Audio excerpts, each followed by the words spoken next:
bagay sa'yo dahil naging bitter ka sa buhay mo! Diyos ko! Diyos ko!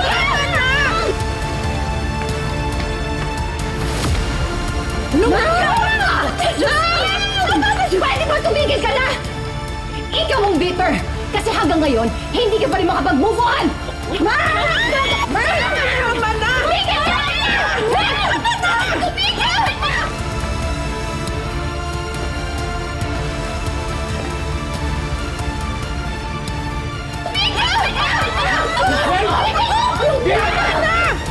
Bakit mo inaaway si Rosel? Kasalanan yung babae yan! Bakit kasi hindi mo sinabi sa akin na siya pala yung assistant ni Madam Jacinta? Kunwari ka pa na negosyo yung dahilan? Pero yung pala, nagtatagpo lang kayong dalawa! Mali ang iniisip mo! Wala kaming ginagawang masama ng asawa mo! Totoo yan! Strictly business to! Kaya lang naman napasama sa akin si Rosel dahil hindi po pwede sa Madam Jacinta. Tama po yun. Dito po sila nakituloy sa amin at wala akong nakitang palatandaan na magkarelasyon sila.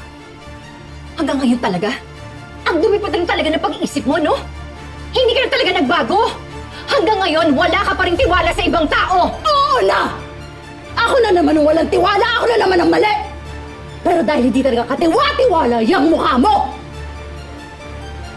Chris, halika na! Umuwi na tayo! Rosel, gusto mo sumabay sa amin? Mahirap pa ka umuwi niya. No! Hindi na ako papayag na lumapit ka pa sa babaeng yan. At talagang hindi ako sasabay sa inyo. Gusto bang atakihin sa puso yung asawa mo sa kasiselos? Hindi na. Kayang...